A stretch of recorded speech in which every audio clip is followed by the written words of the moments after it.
12वीं क्लास का अंग्रेजी का पेपर लीक होने के बाद 24 जिलों में पेपर रद्द करना पड़ा। पेपर लीक होने की जानकारी मिलने के फौरन बाद प्रशासन एक्शन मोड में आ गया। सीएम योगी ने खुद इस मामले पर एक्शन मोड में नजर आए। पेपर लीक के बाद सीएम ने क्या एक्शन लिया है, इस रिपोर्ट में देखिए। बलिया जिले से लीक हुए इंटरमीडिएट के पेपर ने पूरे उत्तर प्रदेश में हड़कंप मचा कर रख दिया है। 12वीं क्लास के अंग्रेजी का पेपर लीक होने के फौरन बाद मुख्यमंत्री योगी आदित्यनाथ भी एक्शन मोड में आ गए। दोषियों के खिलाफ सख्त कार्रवाई का आदेश दिया और ये साफ कर दिया कि गुनाहगारों को किसी भी हाल में बख्शा नहीं जाएगा। पेपर लीक के बाद एक्शन में आए सीएम योगी ने अब तक दोषियों के खिलाफ एनएसए के तहत कार्रवाई के आदेश दिए हैं। पेपर लीक होने के इस पूरे मामले की जांच स्पेशल टास्क फोर्स को सौंप दी गई है। इसके साथ ही गृह विभाग के एसीएस अवनीश अवस्थी ने बलिया के डीएम और एसपी से पूरी रिपोर्ट मांगी है। बलिया के डीआईओएस को सस्पेंड कर दिया गया है। साथ ही वाराणसी समेत कई जिलों के डीआईओएस और बीएसए को सरकार ने तलब किया है और पेपर की सुरक्षा में तैनात कर्मचारियों की लिस्ट मांगी गई है।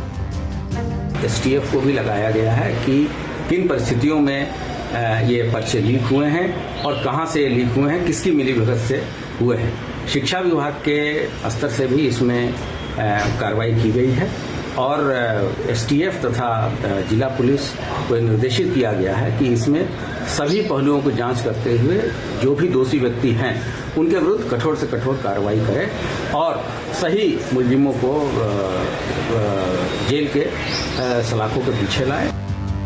पेपर लीक होने के साथ ही सरकार पूरी तरह एक्शन मोड में आ चुकी है। दोषियों की तलाश लगातार जारी है। सीएम योगी ने खुद एक एक एक्शन पर नजर बना रखी है और इसी का नतीजा है कि मामले में आरोपियों की गिरफ्तारी भी शुरू हो चुकी है।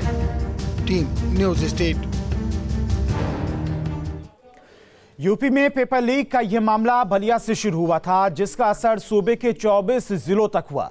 अब इस मामले में नकल माफियाओं की तलाश एटीएस कर रही है। उत्तर प्रदेश में बोर्ड परीक्षाएं चल रही हैं और बुधवार को 12वीं क्लास का दोपहर 2 बजे की पाली में अंग्रेजी का पेपर होना था, लेकिन पेपर होने से पहले बलिया में छात्रों के मोबाइल पर यह पेपर पहुंचने लगा।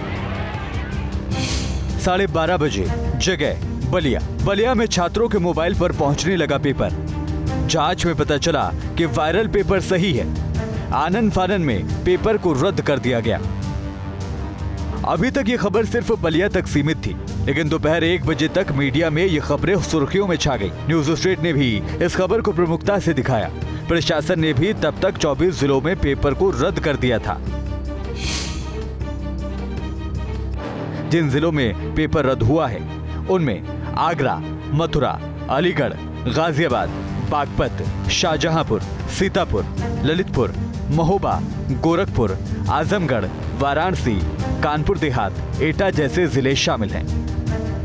पेपर रद्द होने की वजह से 24 जिलों के छात्र मायूस हो गए। कई जगहों पर छात्रों ने हंगामा भी किया। बहुत ज्यादा ही रात भर जग के पढ़े थे, इसलिए बहुत ज्यादा ही दुखी की बात है कि पेपर लीक हो गई। हम लोग जो तैयारी करके आ रहे थे तो हम लोग की तैयारी थोड़ी समाप्त हो रही है, तो इसलिए हमें थोड़ी परेशानी का सामना करना पड़ रहा है। अब पेपर रद्द होने से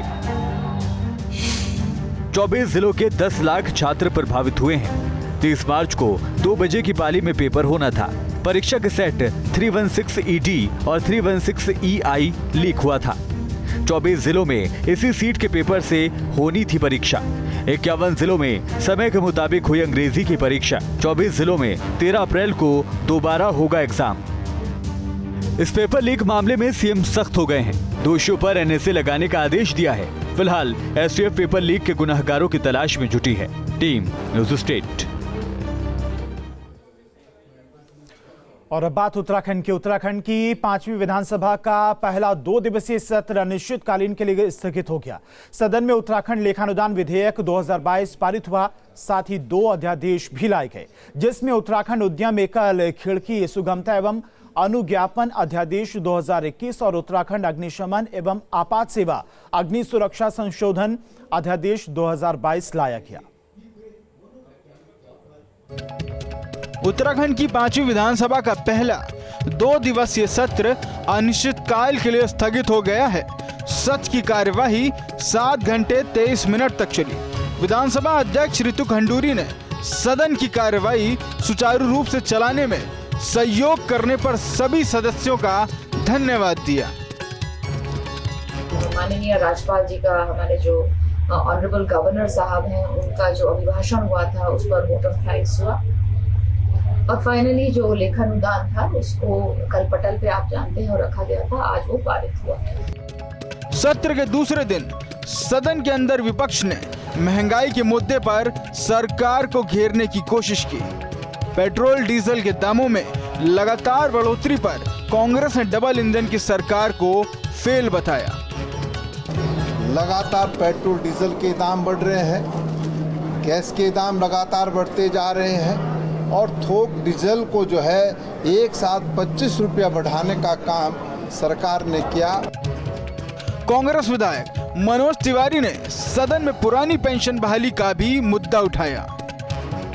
मैंने नियम 58 में जो बहुत ही महत्वपूर्ण विषय है पुरानी पेंशन का, उसको उठाया और मैं ये कहना चाहता हूँ कि सरकार से बहुत संतोषजनक उत्तर नहीं आया, क्योंकि ये हमारे उत्तराखंड के राज्य के कर्मचारियों शिक्षा से जुड़ा है, जिन्होंने उस उत्तराखंड के आंदोलन में महत्वपूर्ण योगदान दिया इस राज्य के निर्माण में। सदन में बीएसपी विधायक ने भी अवैध खनन का मुद्दा उठाया। हरिद्वार में अवैध खनन नहीं होगा, उन्होंने निर्देश कर दिए कि खनन बंद हो जाएगा और गुंडागर्दी नहीं चलेगी। जो माफिया है, माफियागर्दी हरिद्वार में नहीं चलेगी। और इसी प्रकार जब जब भी मौका मिलेगा हम माफियागर्दी के खिलाफ बहुजन समाज पार्टी अपनी बात रखती रहेगी। वहीं संसदीय कार्य मंत्री प्रेमचंद अग्रवाल ने विपक्ष के सवालों का जवाब दिया। मुझे लगता है उन्होंने महंगाई के मुद्दे पे जो 310 पे विषय उठाया था, जो माननीय अध्यक्ष जी ने 58 पे उसको परिवर्तित करके सुनने का जो आदेश दिया था, निर्देश दिया था, उस पे बहुत अच्छे ढंग से माननीय मंत्री जी रेखा आर्य जी ने जवाब दिए थे, लेकिन शायद उनकी इच्छा नहीं थी सदन में उनके रहने की। 2 दिवसीय सत्र में लेखानुदान विधेयक 2022 पारित हुआ, साथ ही 2 अध्यादेश भी लाए गए। Team news state.